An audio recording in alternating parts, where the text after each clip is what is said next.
Good morning and welcome to the Daily Journal's Capitol View webcast. I am Chris Kiefer, managing editor for multimedia here at the Daily Journal.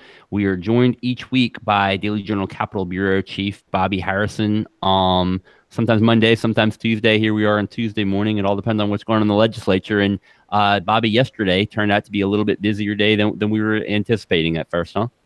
Yeah. It's just seems like we've been doing this more on Tuesday than Monday during legislative session, Chris. So we need to just go ahead and say schedule for Tuesday. Tuesday, yeah. I was actually going to talk to you about that off the air, so we might, we might make it official. Watch our Twitter handle. But Monday at I think just a little bit before what our regularly scheduled time, if you will, for this podcast. Lieutenant Governor Tate Reeves held a press conference out on busy Lakeland Drive in Jackson, next to the Pearl River, with some big, heavy road operating equipment in the background to announce his transportation plan. And it's moving quickly. After that press conference, they passed it after about 2.5-hour committee meeting yesterday afternoon.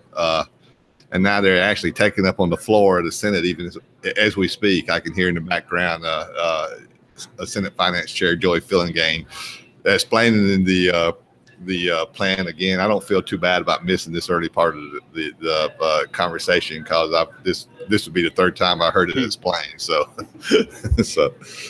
Well, since you've heard it so much, and for our viewers who aren't as familiar, kind of walk us through what he said. And I guess to kind of give some context, I know you had just written about, we were kind of prepared to go talk about on Monday. You had a story that a key deadline looms and nothing has passed either chamber yet. And it kind of looked like the deadline was coming up without action. And then Reeves announced this proposal. Tell us a little bit about what his proposal says.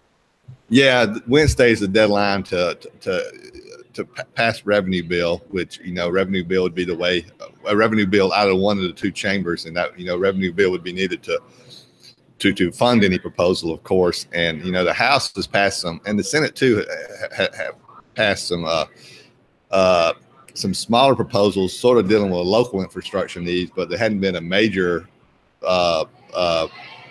piece of legislation to pass out of either chamber. And it appears this would be the first one, or maybe the only one, which would give them a vehicle to continue to debate this issue as the session goes along. They've been working for years trying to find a way to provide more money for infrastructure and just hadn't been able to reach agreement. Governor Reeves' plan is kind of it's got a bunch of moving parts dealing with creating new programs, if you will, to provide money, to put money in to provide for infrastructure on both the local level, where experts say there's a need, and also on the state level for state roads and bridges. But this plan, like all the other stuff that's been talked about, does not provide any new revenue except for maybe $1 million tops for by placing an assessment on a hybrid and electric cars, a yearly assessment. Other than that, it's based on bonds, $150 million in bonds, which the state issues bonds. That's the way they do long-term debt, and also it's based on taking money from other programs, which will eventually would be cutting or hitting the revenue stream for programs like education, healthcare, law enforcement. And it's just kind of a hodgepodge of things to do that. And but Chris, when there's a consensus by the leadership on both the House and Senate side that they're not going to raise the gasoline tax, and they're not going to raise they're not going to levy other taxes. They had to get the money someplace, and they're choosing to take it from essentially, it's kind of a roundabout way, but without getting too deep into the woods, they're essentially, this Senate bill, Governor Reeves' bill, would take money from those other agencies. It's about a $1.1 billion program over 5 years. Yeah. So, and what has kind of been the reaction, Bobby? Obviously, it passed through the committee, the Senate Finance Committee yesterday. As you mentioned, there were 3 hours of debate. What is the reaction, I guess, both of Democrats? I know you kind of written about that a little bit in your story today, but even the general Senate, is it a pretty good chance it'll pass today, or what are you hearing? Yeah, because it has a bond feature in it, it takes a revenue feature. It takes a 3/5 vote to pass, but I fully expect it to pass. There'll be some Democrats who vote against it, but not all Democrats. You know, the co-author of the bill is Senate Transportation Chair Willie Simmons. He's a Democrat from Cleveland. He's a co-author along with Fillingane, the Senate Finance Chair from a Republican from down in Lamar County. And so there'll be Republican. There may be one or two Republicans who vote against it because of the bond feature. There's, you know, like folks like Tea Party favorites like Chris McDaniel, who, named it, most of our viewers probably recognize. He may oppose it because of the bond feature, because he's been opposed to issuing bonds to add to the state's debt. Some one or two Republicans like that might vote against it, but the Republicans have more than a 3/5 majority in the Senate, so I fully anticipate it passing. But there'll be those that say it doesn't really deal with the needs in transportation, and there'll be others who say that they oppose it because it takes money from the state general fund. But the state general fund goes, as I said earlier, for things like education, healthcare, and law enforcement. Now, a key thing in this, and I try not to get too far in the weeds, but a key thing in this bill is there triggers. $600 million of the money would come from what they call the 2% set aside. About $600 million would come from that. And under state law, and I'm going to get in the weeds, Chris, I'm sorry, but I'll try to make it simple. Under state law, the legislature is only supposed to appropriate 98% of the projected revenue each year. They set aside 2% because, projected revenue is not an exact science. So they set aside 2% in case revenue does not meet projections. So they have a little cushion before they have to make cuts. The 2% of state revenue is about $110 million. And in most recent years, the legislature has gone ahead and has appropriated a full 100% of the revenue because of, they had so many needs, and revenue was down, and that has, by appropriating 100% of the revenue, that has forced Governor Bryant to make more budget cuts over the past few years. Now, what this bill would do is take that 2% and send it to transportation, and so the money would theoretically not be there in case there was a revenue shortfall. But say revenue came in at 97% of the projected revenue, there'd be no 2% to set aside. So that year that there wouldn't be that $110 million going to transportation. So I said there's a lot of moving parts in this program, and there's other triggers like that regarding other parts of the program. So there's just the bill does address some transportation needs, maybe at the expense of some other agencies, but it also leaves some doubts about how much money is actually going to be available for transportation. Sure, and I guess the other thing at play, and I want to ask you kind of how much at play it is the announcement last week from the Trump administration that they're looking to roll out a big infrastructure proposal, and specifically, I guess I'm wondering what the governor's reaction is, if he's had a reaction yet to Tate Reeves' proposal, because you had a quote from him in your weekend story, more or less saying that because of the Trump plan that's coming out, let's hold off and not do anything big on infrastructure and see what that gets us. Kind of what's the latest on that? And is this something that you think that the governor would be supportive of? To get to his desk, I don't think he'd veto it. I mean, I think I think he'd probably, he'd have a hard time vetoing it. I think if it got all the way to his desk, his preference is probably to wait until it's perhaps a special session. But, it's naive to think for certain that, the Congress is going to act, in any time soon based on the Trump plan, based on how slow Congress acts and the politics in Washington and all the controversy going on. But, Governor Reeves and Chairman Fillingane point out that, they say this bill is tailor-made, they say, to connect and work in conjunction with the Trump proposal. I think the Trump proposal required some match some local funds, some state funds as match to draw down those federal funds. And they say this would be new spending that would apply, that would, under what Trump said last week, would be eligible. This money would make the state eligible to draw down those federal funds. And they also say, and you know, I assume this is correct. I hadn't studied the Trump proposal that closely, but they say that under the Trump plan, there is a retro element to it. So money spent on transportation before the plan actually passed Congress, under the retro aspects of it, that money spent before the plan passed would make the state eligible to draw down federal funds for the money they've already spent. So they say that they're taking into account the president's proposal, and that this kind of would work in lockstep with that proposal. Sure. And now early on, the state house was a little bit more active on the transportation issue, and smaller bills, but numerous smaller bills that had either passed out of committees and whatnot. But it sounds like, again, based on your story from Sunday, that the House isn't expected to take any more action. And I know there was a proposal by Charles Busby, the House Transportation Chair. It doesn't look like that's going to be acted on or anything else. I mean, it looks like this is going to be the big proposal for both chambers going forward. Is that right? Yeah, and of course, the House could amend it to essentially do whatever they wanted to with it. After it passes the Senate, they would have a pretty wide latitude to amend it, to put different things into it, and then go back to the Senate, where presumably there'd be a conference or negotiations at the end of the session to kind of melt and combine those. Yeah, sure. Proposals. But it's kind of funny, Chris. For up until this point, for the past year, for the 2017 session, and up to this point, 2018 session, the House has been passing multiple bills, trying to address the transportation needs, saying this is such a critical thing, and essentially all those bills were dying in the Senate.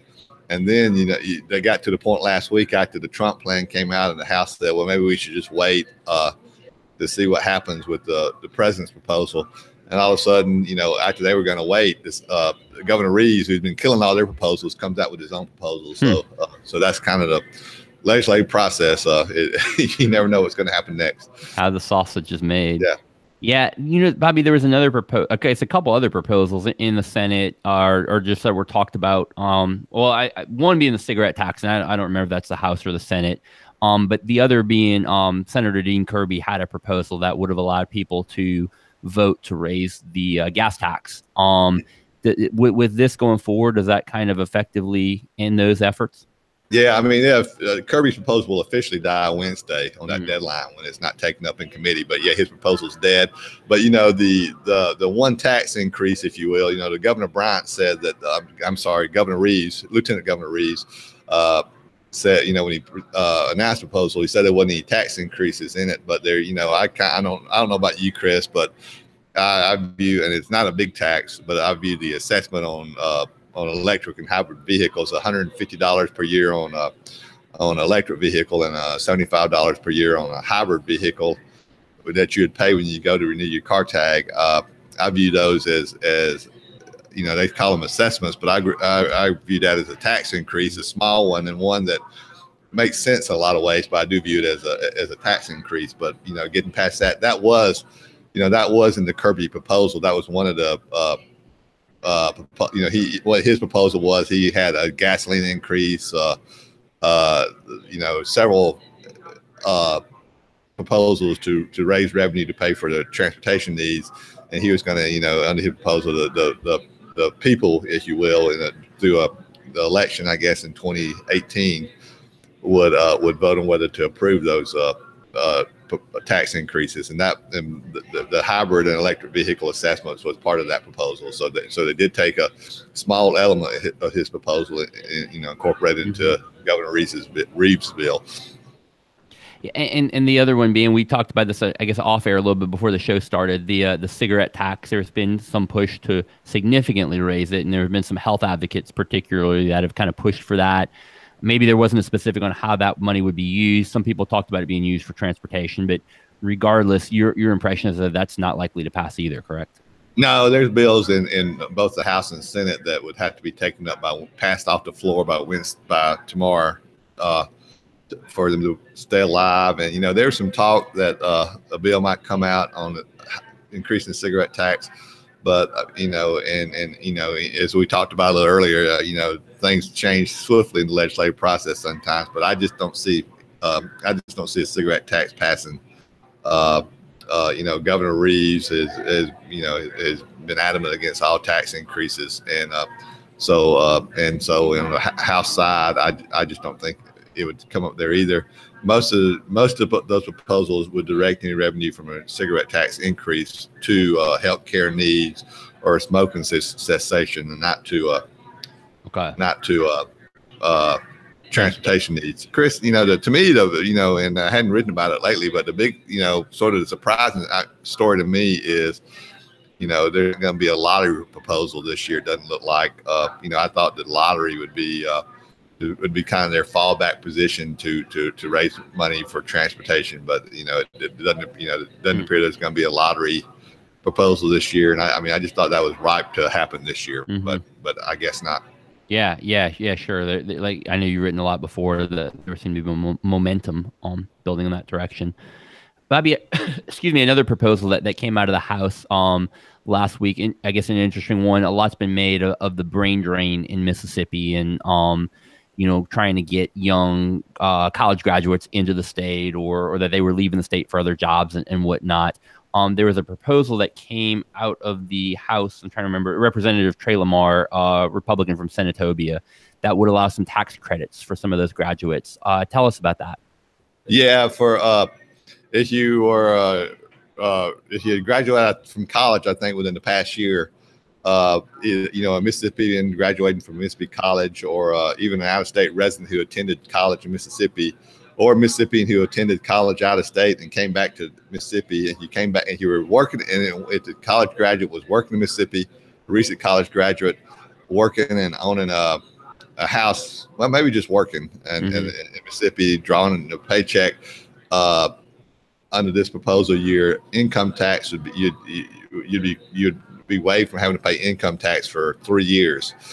So they would view that as a way to attract college graduates to stay in the state. And if you were a teacher, it'd be for 5 years.